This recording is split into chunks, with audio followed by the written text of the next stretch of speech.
¿Alguna vez te has detenido a pensar en todas las bendiciones que ya tienes?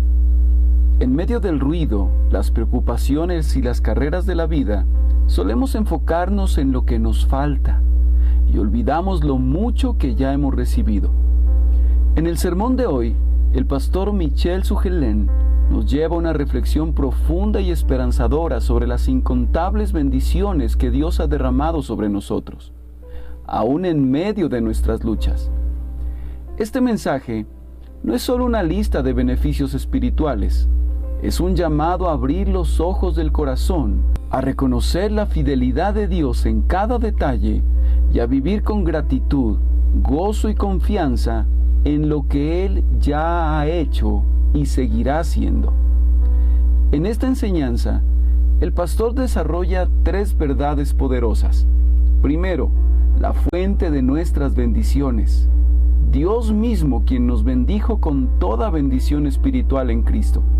Segundo, la naturaleza de esas bendiciones. No solo materiales o temporales, sino eternas, profundas y transformadoras. Tercero, la respuesta del creyente. Vivir con gratitud, con una mente renovada y con un corazón que adora. Escucha con atención estas frases que escucharás durante el mensaje. Dios no nos bendice por lo que hacemos, sino por lo que somos en Cristo. La gratitud brota cuando dejamos de mirar lo que falta y comenzamos a ver lo que ya tenemos. Cada bendición espiritual es una señal del amor inagotable del Padre hacia sus hijos. Quédate hasta el final, porque este mensaje puede cambiar la forma en que ves tu vida, tus luchas y tu relación con Dios. A veces lo que necesitamos no es que cambien nuestras circunstancias, sino que abramos los ojos para ver cuán bendecidos ya estamos. Ora a Dios para que Él te hable al corazón en este tiempo.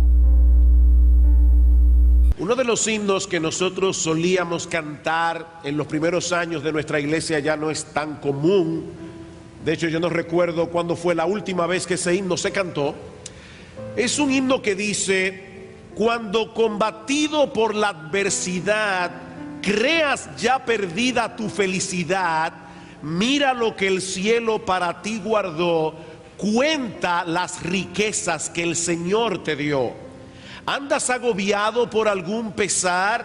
¿Duro te parece amarga cruz llevar? Cuenta las promesas del Señor Jesús, y de las tinieblas nacerá la luz. Cuando en otros veas la prosperidad y tus pies claudiquen tras de su maldad, cuenta las riquezas que tendrás por fe, donde el oro es polvo que hollará tu pie. Y el coro de este himno dice: bendiciones, ¿cuántas tienes ya? Con signo de admiración. De paso, ese es el título de este sermón. Bendiciones, ¿cuántas tienes ya? Bendiciones, Dios te manda más. Bendiciones, te sorprenderás cuando veas lo que Dios por ti hará. Mis hermanos queridos, si nosotros somos cristianos, son innumerables las bendiciones que disfrutamos como individuos y las bendiciones que disfrutamos como iglesia. Pablo dice en Efesios capítulo 1 versículo 3 que nosotros somos bendecidos, hemos sido bendecidos con toda bendición espiritual en los lugares celestiales en Cristo. Todo eso únicamente en virtud de nuestra unión con Él. Sin embargo, hermanos, no es verdad que muchas veces permitimos que los problemas y dificultades nos arropen de tal manera que terminamos perdiendo de vista los enormes privilegios que disfrutamos aquí y ahora, y los que vamos a disfrutar en la presencia de Dios por los siglos de los siglos. Bueno, en la mañana de hoy estaremos tocando incidentalmente este tema de las bendiciones de Dios al dar inicio a una nueva serie de mensajes en la primera carta de Pablo a los Corintios. Yo le decía a los hermanos, y aún los pastores que estaban aquí se rieron cuando yo lo dije, así que lo voy a repetir otra vez. No es mi intención hacer un estudio exhaustivo de cada versículo, cada detalle de la carta de Pablo a los Corintios, sino más bien exponer los grandes temas que incluye esta carta. Y estoy siguiendo de cerca un libro escrito por el pastor Mark Dever titulado 12 retos que enfrentan las iglesias. Los pastores se rieron porque yo dije en aquella ocasión, este miércoles, que no pensábamos dar una serie que pase de los 12 a 14 mensajes en toda la carta. Los que están aquí desde hace años recordarán que hace muchos años predicamos del Sermón del Monte, Mateo 5 al 7, y fueron 93 mensajes. Pero yo estoy diciendo, hermanos, que nosotros vamos a tratar de predicar toda la carta de Pablo a los Corintios en 12 a 14 mensajes. Así que comencemos con el capítulo 1, los versículos 1 al 9. Primera carta de Pablo a los Corintios, capítulo 1, los versículos 1 al 9. Por supuesto, estudiar la Biblia de esta manera tiene sus ventajas y sus desventajas. La desventaja obvia es que nosotros no vamos a poder detenernos en cada detalle de la carta. La ventaja obvia es que nosotros vamos a poder ver más claramente la secuencia de pensamiento del apóstol Pablo de principio a fin. Recuerden que estas cartas eran leídas completas en la iglesia cuando llegaban. Así que no es extraño que nosotros tratemos de exponerla en un número tan corto de mensajes. Primero a los Corintios capítulo 1, versículos 1 al 9. Pablo, llamado a ser apóstol de Jesucristo por la voluntad de Dios, y el hermano Sóstenes. Eso no quiere decir que la carta la escribieron los dos, porque Pablo habla todo el tiempo en singular. Simplemente está diciendo que Sóstenes era compañero de milicia de Pablo cuando él escribió esta carta. A la iglesia de Dios que está en Corinto, a los santificados en Cristo Jesús, llamados a ser santos con todos los que en cualquier lugar invocan el nombre de nuestro Señor Jesucristo, Señor de ellos y nuestro. Gracia y paz a vosotros de Dios nuestro Padre y del Señor Jesucristo. Gracias doy a Dios, a mi Dios, siempre por vosotros, por la gracia que os fue dada en Cristo Jesús, porque en todas las cosas fuisteis enriquecidos en Él, en toda palabra y en toda ciencia, así como el testimonio acerca de Cristo ha sido confirmado en vosotros, de tal manera que nada os falta en ningún don, esperando la manifestación de nuestro Señor Jesucristo, el cual también os confirmará hasta el fin, para que seáis irreprensibles en el día de nuestro Señor Jesucristo.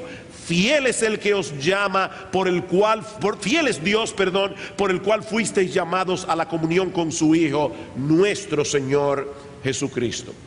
La iglesia que recibió esta carta originalmente fue fundada por el apóstol Pablo durante su segundo viaje misionero, debido a una visión que el Señor le dio a Pablo estando en las costas de Asia Menor, en la ciudad de Troas. Pablo visitó por primera vez el continente europeo.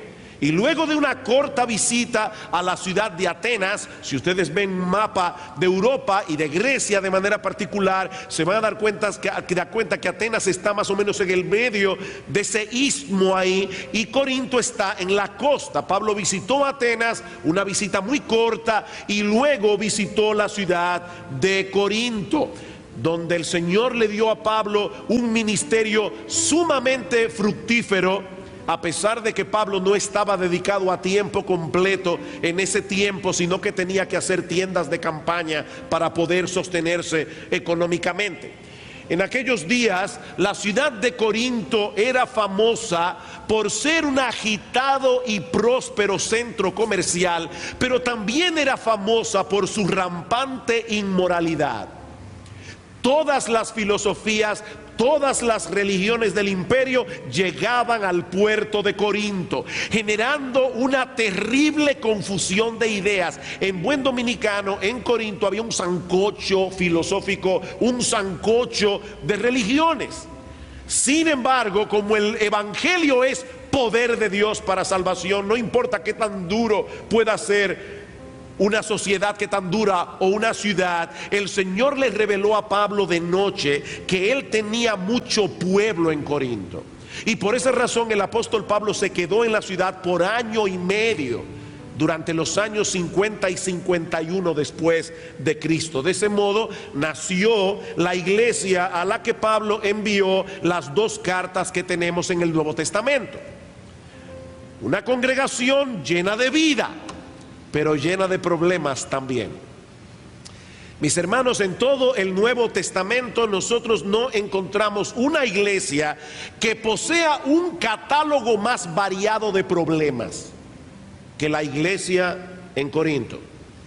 Sin embargo, y ya de inicio esto es una tremenda lección, sin embargo, en los versículos 1 al 9 que yo acabo de leer y que estudiaremos en esta mañana, Pablo comienza trayendo a colación algunas de las grandes bendiciones que Dios había derramado sobre ellos como iglesia. A pesar de todos sus problemas, Pablo tenía ojos para ver la obra que el Señor estaba haciendo en medio de ellos. Y mis hermanos, yo estoy convencido que si un creyente no es capaz de ver en la iglesia lo que Pablo vio, si un creyente no es capaz de eso, aún en una iglesia como la de Corinto, será prácticamente imposible que ese creyente pueda avanzar en su fe. Imposible. Poco a poco comenzará a llenarse de suspicacia contra los creyentes a su alrededor, al enfocar únicamente sus faltas, sus debilidades, hasta que finalmente se convertirá en lo que yo he bautizado un fugitivo eclesiástico. Hermanos, hay personas que son fugitivos eclesiásticos. Están en una iglesia, pero no están en la iglesia. Fugitivos. Otros cambian de iglesia en iglesia todo el tiempo, pero sin involucrarse en ninguna de todo corazón. Son fugitivos eclesiásticos. Son las personas que dicen: oh, yo amo a Cristo, pero no quiero saber nada de la iglesia. Mire, déjeme decirle algo. Yo cumplí 30 años de casado el pasado noviembre. Si usted me dice a mí: mire, pastor, yo con usted voy hasta el fin del mundo, pero a su esposa no lo aguanto, vamos a tener problemas. Y lamentablemente hay muchas personas que le dicen eso a Cristo: Señor, contigo hasta el fin del mundo. Ahora, yo no quiero saber de tu esposa, yo no la aguanto. Y el que tiene problemas con la esposa de Cristo tiene problemas con Cristo mismo, porque él y su esposa son uno. Eso es algo tan serio que vamos a ver más adelante en el capítulo 3, que Pablo dice que si alguno atentare, destruyere el templo de Dios, y no se está refiriendo al cuerpo humano, se está refiriendo a la iglesia en el contexto. Si alguno destruyere el templo de Dios, Dios lo destruirá a él. Así de serio ve Cristo su iglesia. Y Pablo, con los ojos espirituales que Dios le había dado, podía ver aún en Corinto razones por las cuales darle gracias a Dios, evidencias de que la gracia de Dios estaba operando en ellos. ¿Cuáles son las evidencias que Pablo menciona aquí de la obra de Dios en la iglesia de Corinto? Bueno, la primera es precisamente la existencia de esta carta. La existencia de esta carta. Versículo 1: Pablo, llamado a ser apóstol de Jesucristo por la voluntad de Dios. Mis hermanos, el que escribía esta carta era un apóstol de Jesucristo, y era apóstol de Jesucristo por la voluntad de Dios. ¿Y eso qué significa? Que el apóstol Pablo había sido escogido para ser un representante del Señor. El apóstol Pablo había sido escogido para dar a conocer la voluntad de Cristo revelada a su iglesia. ¿Saben lo que eso significa, hermanos? Que a pesar de todos sus problemas como iglesia en Corinto, el Señor no se había olvidado de ellos. La existencia misma de esta carta era una prueba. En su infinita bondad, en su infinita gracia, el Dios del cielo estaba atento, vigilante a lo que estaba sucediendo en esta iglesia, y había decidido enviarles su palabra para darles a conocer lo que él pensaba al respecto. Miren, mis hermanos, nosotros podemos estar tan acostumbrados a tener en nuestras manos la palabra de Dios y a que el Señor nos hable cada domingo a través de la predicación, explicación y aplicación de su palabra en medio nuestro. Podemos estar tan acostumbrados a esa bendición que fácilmente perdemos de vista el enorme privilegio que eso implica. Nosotros adoramos a un Dios personal, a un Dios que está atento y que le habla a su pueblo a través de su palabra y a través de la predicación de su palabra. Miren, mis hermanos, mientras la palabra de Dios está siendo fielmente expuesta desde el púlpito, ¿saben lo que está pasando aquí? El Espíritu de Dios está moviendo en medio de la iglesia. El Espíritu de Cristo está aplicando esa palabra poderosamente en los corazones de cada uno según la necesidad de cada uno. A uno los está consolando, a otros los está reprendiendo, a otros los está animando, a otros los está fortaleciendo en la fe. Todo eso mientras la palabra de Dios está siendo predicada.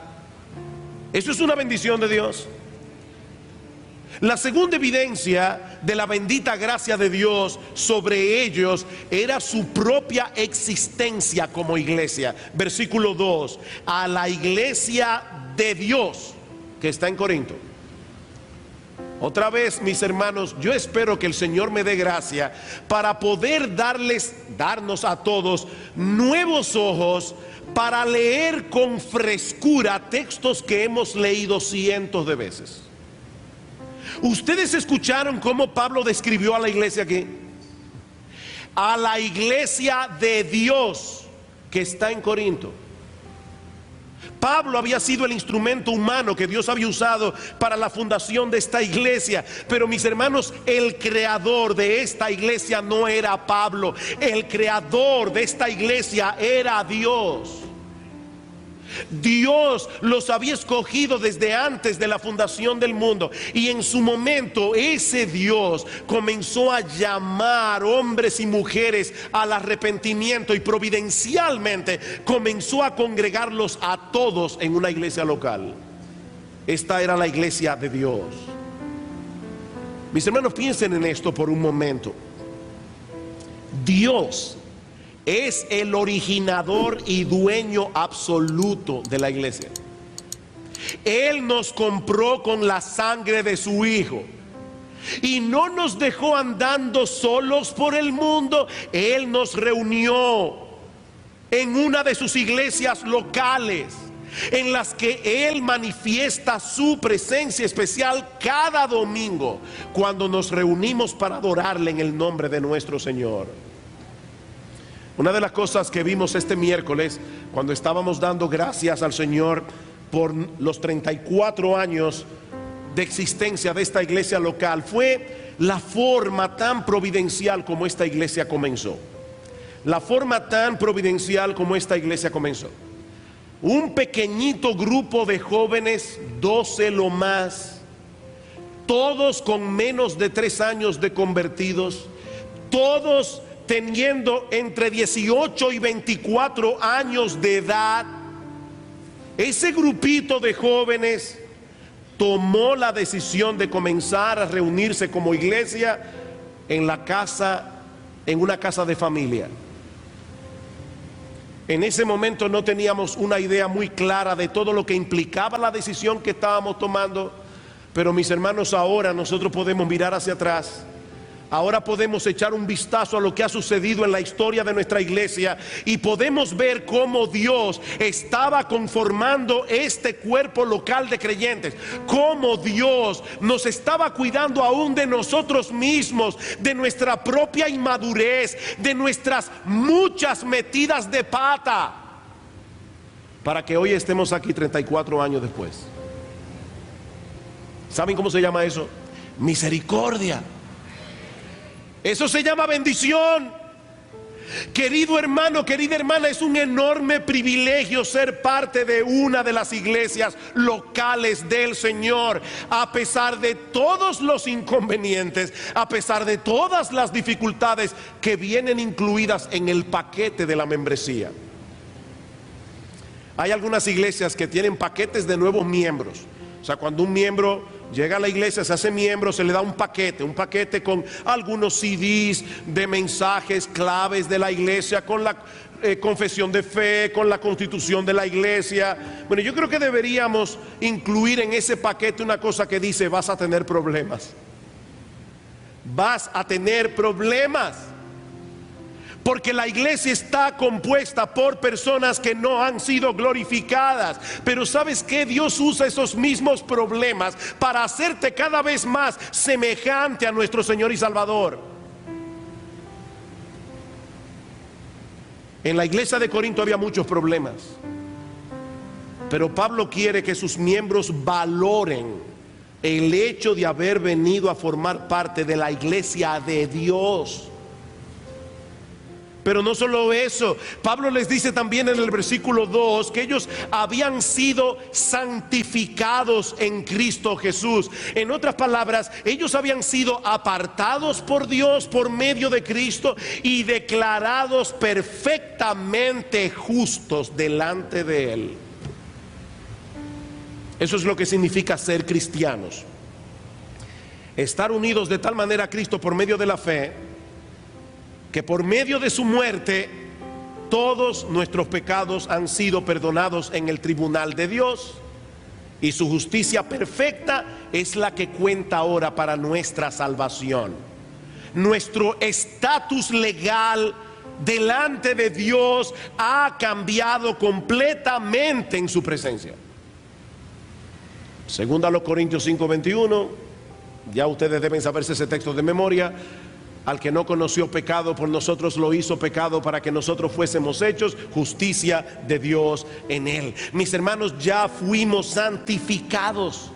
Pero Dios no solamente ha cambiado nuestro estatus legal delante de Él, sino que también está haciendo en nosotros una obra por medio de la cual Él está transformando nuestras vidas para que reflejemos cada vez más su carácter, para que nos parezcamos cada vez más a Él. Eso es a lo que los teólogos llaman santificación progresiva. Noten lo que dice el versículo 2: a la iglesia de Dios que está en Corinto, a los santificados en Cristo Jesús, llamados a ser santos. Llamados a ser santos. Ya fuimos santificados en Cristo, pero al mismo tiempo somos llamados a ser cada vez más santos en nuestra vida práctica. Vamos a comparar esto con el matrimonio. Hermano, ¿qué ocurre cuando un hombre y una mujer se unen en el vínculo sagrado del matrimonio? Bueno, lo que ocurre es que a partir de ese momento, ese hombre y esa mujer vienen a ser uno. Ya son uno. Ahora, en la práctica, ellos van a tener que crecer, ellos van a tener que progresar para que esa unidad sea cada vez más evidente entre ellos. Y para eso hay que trabajar en el matrimonio. La unidad que ya tienen posicionalmente debe crecer prácticamente. Y eso es lo que Pablo está diciendo aquí. Ya ustedes fueron santificados. Ya Dios los libertó de la esclavitud del pecado. Ya vuestro estatus legal ha cambiado delante de Él. Pero ahora tienen que vivir en la práctica siendo cada vez más santos, cada vez más parecidos a Dios. Pero todavía hay algo más. Versículo 3: gracia y paz a vosotros de Dios nuestro Padre y del Señor Jesucristo.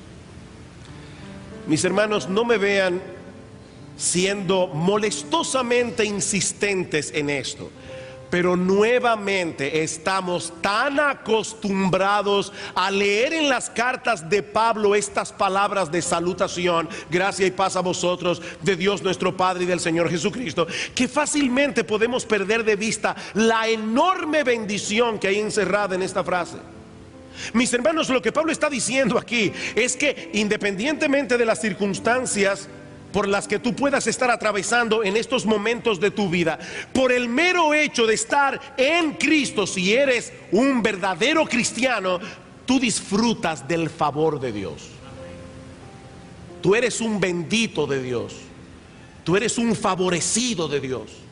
En otras palabras, por el hecho de que Cristo murió por nosotros en la cruz del Calvario, todo el castigo, toda la ira que nosotros merecíamos por nuestros pecados fue desviada hacia Él. De tal manera, mis hermanos, que lo único que nosotros recibimos de parte de Dios es bendición. Aun cuando nos disciplina, porque Dios disciplina a sus hijos. Pero cuando Dios disciplina a sus hijos, Él no es como nosotros. Yo quisiera, no lo voy a preguntar, hermanos, pero si yo preguntara aquí, ¿cuántos padres de los que están aquí alguna vez han disciplinado a sus hijos con ira? Y no me refiero a una ira santa, me refiero a una ira pecaminosa. Sospecho que muchos levantarían la mano. Pero ¿saben qué, mis hermanos? Cuando Dios disciplina a sus hijos, lo único que hay en su corazón es amor. Dios nos ha bendecido aun cuando somos disciplinados por Él. Mis hermanos, estamos en paz con Dios. Y cada segundo de nuestras vidas, cada segundo, aunque muchas veces no nos damos cuenta de eso, estamos disfrutando de su gracia, estamos disfrutando de su favor inmerecido, cada segundo. El bien y la misericordia me seguirán todos los días de mi vida, y en la casa de Jehová moraré por largos días. El bien y la misericordia me perseguirán todos los días de mi vida. Mi esposa está leyendo un libro, o leyó un libro hace poco, que se titula 1000 regalos, 1000 gifts, 1000 regalos. Y la autora propone hacer una lista de acciones de gracias. Una lista de acciones de gracias. Mi esposa comenzó a hacer una lista, y la última vez que me mencionó ya iba por más de 300 acciones de gracias. Nosotros somos un pueblo bendecido por Dios, hermanos. La gracia y la paz de Dios descansan sobre nosotros. Decía el puritano William Gouch: cuando dirijo mis ojos hacia mí, solo veo vacío y debilidad, pero cuando miro hacia Cristo, solo veo plenitud y suficiencia. Plenitud y suficiencia.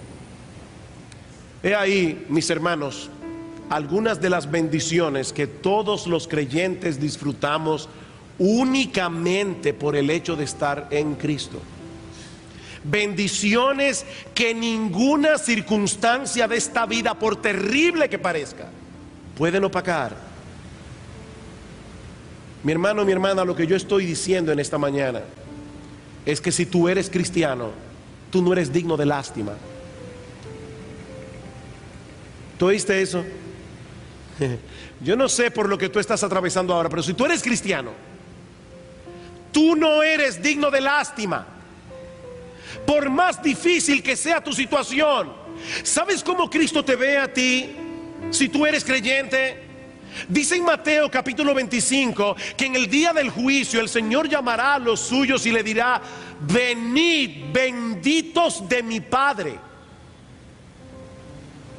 heredad el reino preparado para vosotros desde la fundación del mundo. Eso es lo que somos, amado hermano, los benditos de Dios. Es por eso que Pablo continúa la carta dando gracias por esta iglesia de Corinto, aunque estuviera llena de problemas con lo que él va a tener que tratar más adelante. Dice en el versículo 4: gracias doy a mi Dios siempre por vosotros. Siempre. Uno de los problemas que Pablo iba a tratar en esta carta, lo veremos más adelante, era el hecho de que su autoridad apostólica estaba siendo minada en medio de esta iglesia, de tal manera que algunos veían a Pablo simplemente como el favorito de una facción de la iglesia. Vean el versículo 12 del capítulo 1. dice, quiero decir que cada uno de vosotros dice, yo soy de Pablo, y yo de Apolos, y yo de Cefas, es decir, de Pedro. Y luego estaban los más espirituales, y yo de Cristo.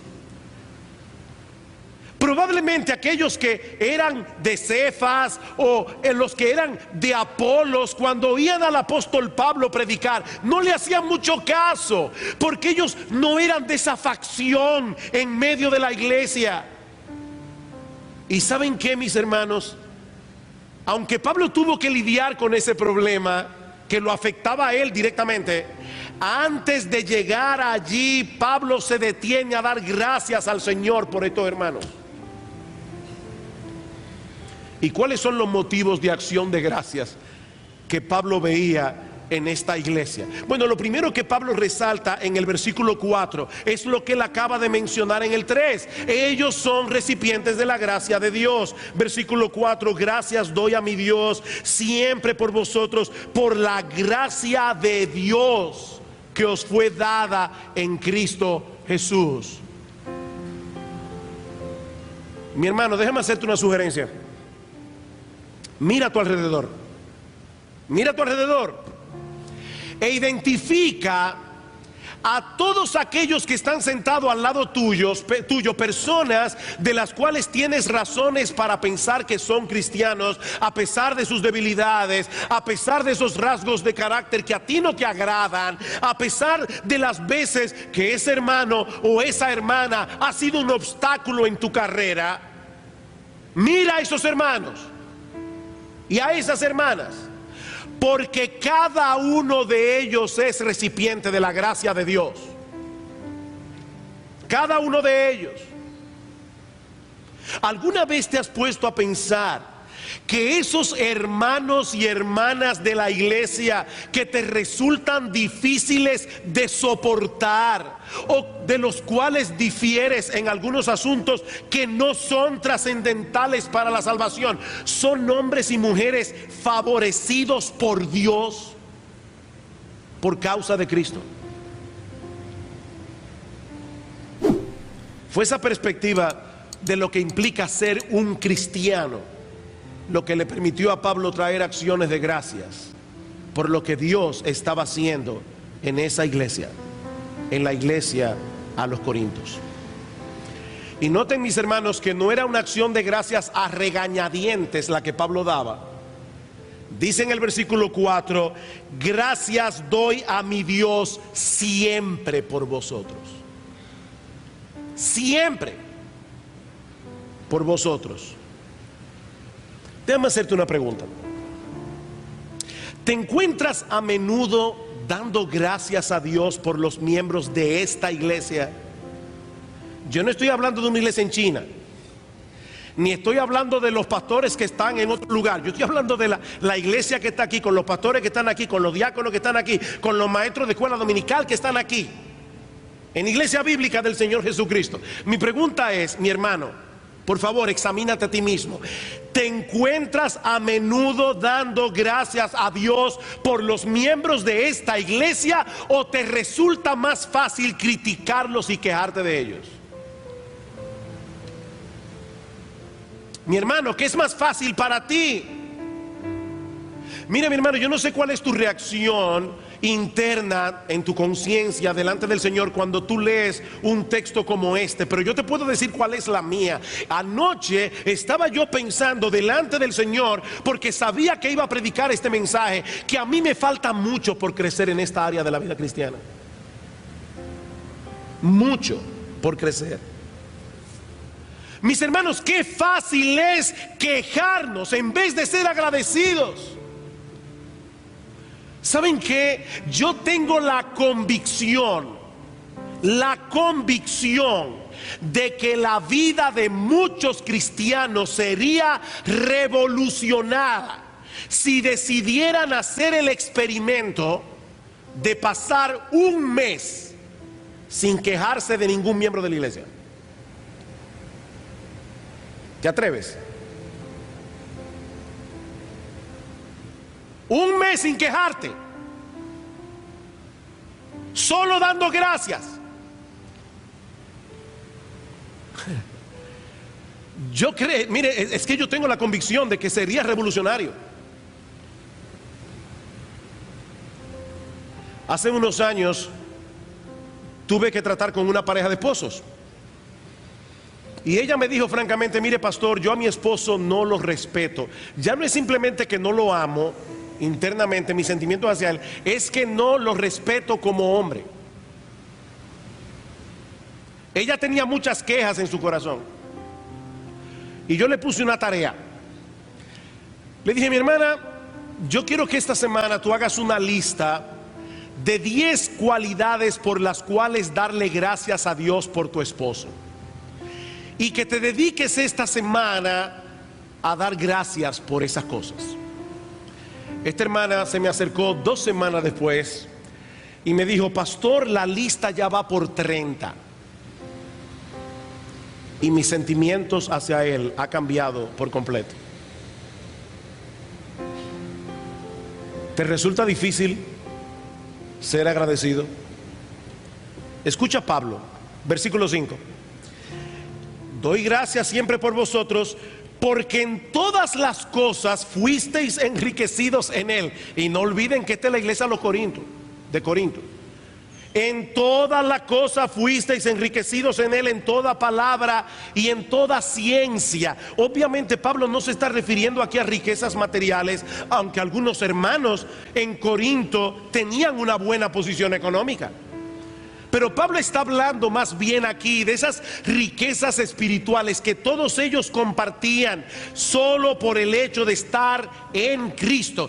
Pablo dice aquí que estos creyentes de Corinto habían sido enriquecidos en todas las cosas que en verdad tenían valor. Y Pablo menciona 2 en particular: en toda palabra y en toda ciencia. Es decir, ellos poseían el mensaje más importante que cualquier ser humano haya podido escuchar jamás: el Evangelio de Cristo. Y Dios les había dado la gracia, el poder, la capacidad de compartir ese mensaje con otros. Déjame decirte algo, mi hermano, mi hermana. Yo no sé cuál es tu grado académico. Yo no sé cuánto conocimiento tú hayas podido acumular, tú hayas podido alcanzar a lo largo de tu vida, en la escuela, en la universidad. Pero si tú eres cristiano, óyeme bien, mi hermano, mi hermana, si tú eres cristiano de verdad, tú conoces algo más importante que cualquier conocimiento que haya podido adquirir el inconverso más inteligente y más estudioso del mundo.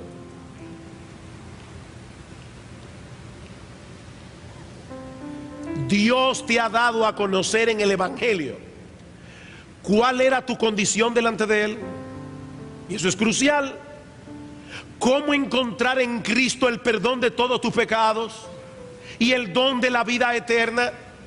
Dios te ha mostrado por su palabra cuál es tu propósito, el propósito de tu existencia en este mundo. Dios te ha mostrado cómo se supone que tú debes vivir aquí y ahora. Dios te ha enseñado qué pasará contigo cuando tengas que partir de este mundo por la puerta de la muerte. Tú sabes todo eso solo por el hecho de ser cristiano. Mi hermano, ninguna persona, por inteligente y preparada que sea, que no posea un conocimiento verdadero sobre cada una de estas cosas, ninguna persona que no conozca esto tiene razón alguna para sentirse satisfecho con lo que ha podido conocer a lo largo de toda su vida. Porque cuando llegue la hora de la verdad y cuando se encuentre en una cama agonizando, ni sus libros ni sus títulos le servirán de nada. De nada. Versículo 6, todavía hay algo más. Dice Pablo: así como el testimonio acerca de Cristo ha sido confirmado en vosotros. Otro motivo de acción de gracias: Dios les había dado el privilegio de confirmar la veracidad del Evangelio a través de sus vidas transformadas. Yo sé que todos nosotros quisiéramos ser más maduros, más santos, Pero tal vez, mi hermano, tú te puedes identificar con esta frase.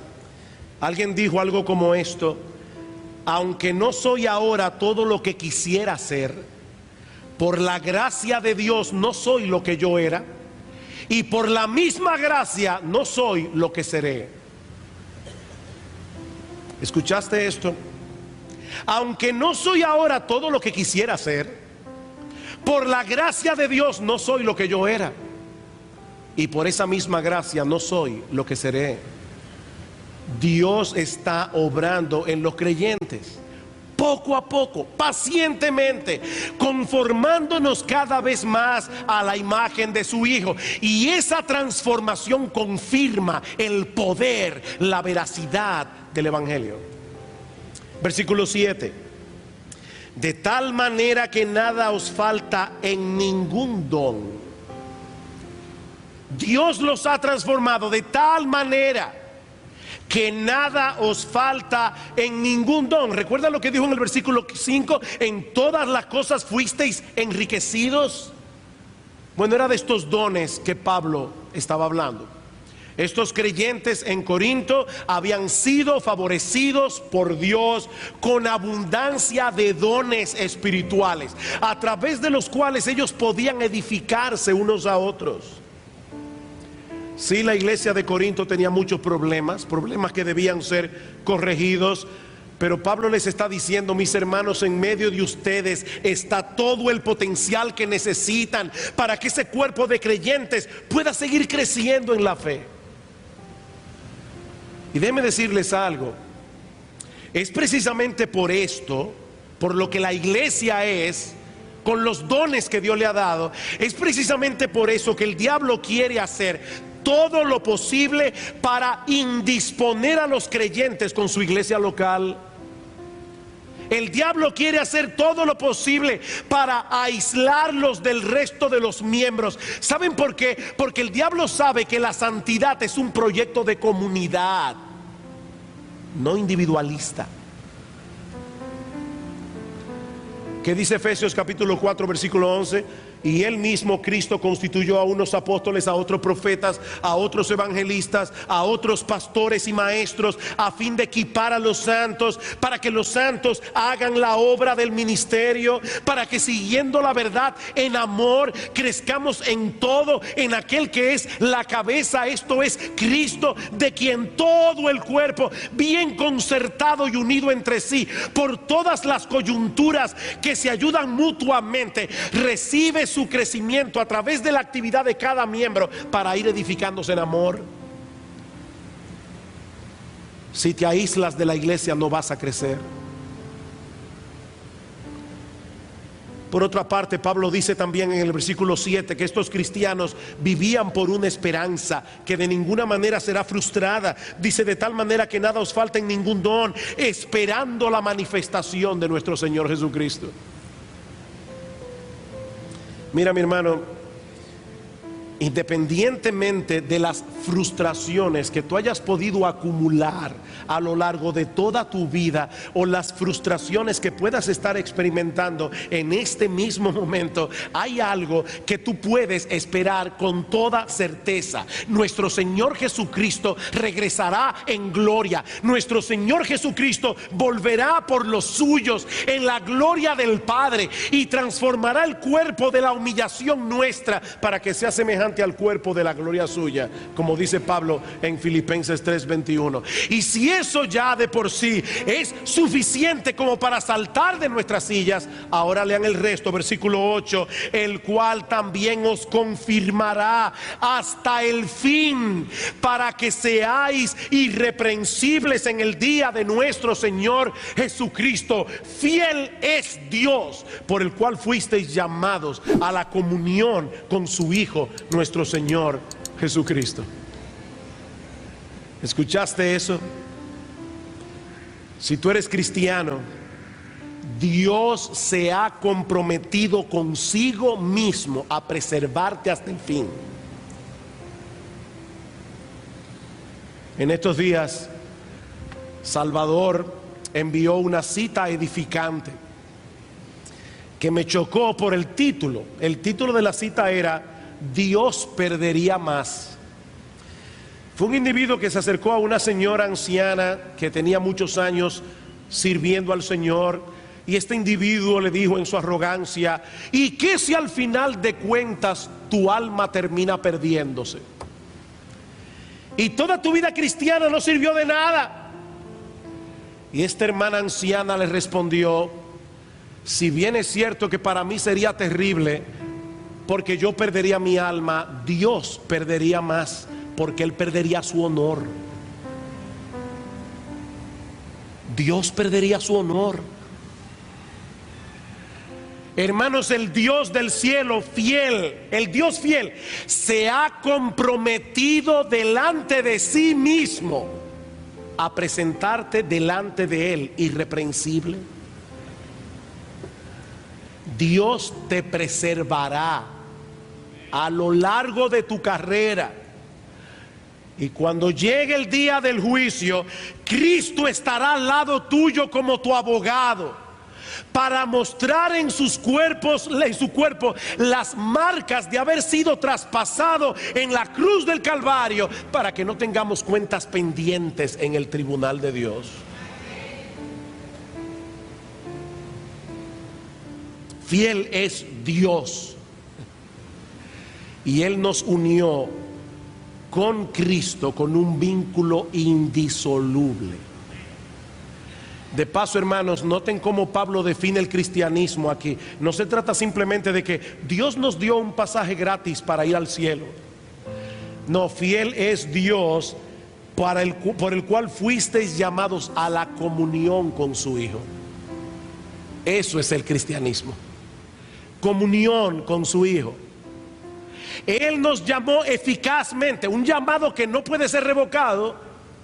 Él nos llamó eficazmente para que estemos unidos a Cristo por los siglos de los siglos. Donde quiera que esté Cristo por toda la eternidad, allí estaremos nosotros también, amarrados a Él, porque Dios nos llamó a eso. Y ahora yo te pregunto, mi hermano, mi hermana, a la luz de todo lo que hemos visto hoy aquí, ¿existe alguna razón por la que un creyente pueda sentir lástima de sí mismo?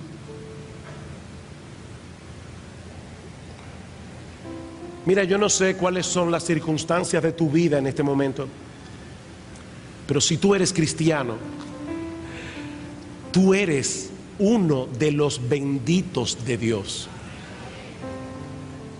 Venid benditos de mi Padre. Es el Dios del cielo, el todopoderoso, el inmutable, el santo, el justo, el omnisciente, el que te ha bendecido con toda bendición espiritual. Dios te ha bendecido. Y no en virtud de lo que eres, no en virtud de lo que eres, o de lo que puedas llegar a ser. No, es solo por Cristo. Solo por Cristo. Mis hermanos, yo no sé si ustedes pudieron captar en este pasaje lo cristocéntrico del texto.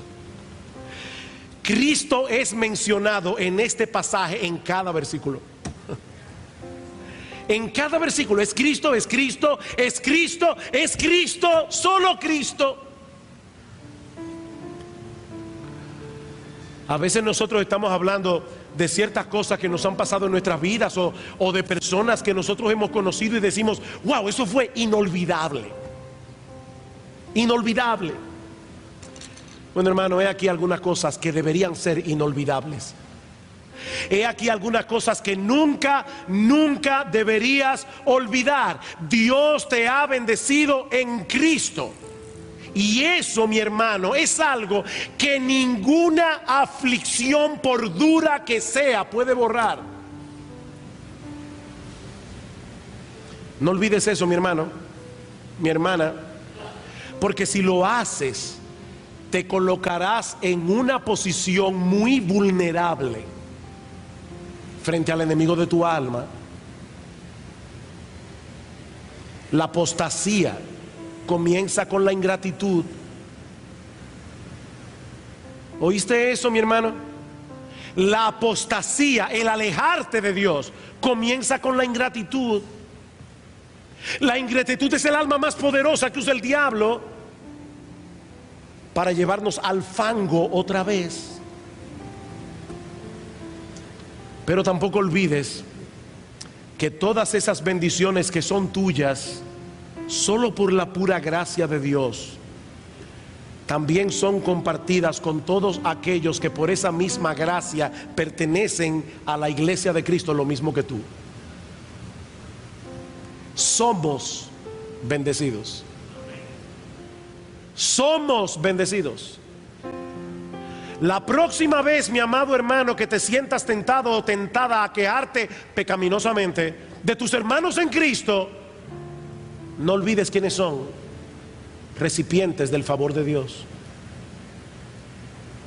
Recipientes del favor de Dios. Oh, que Dios nos dé ojos para ver a nuestros hermanos como Dios los ve.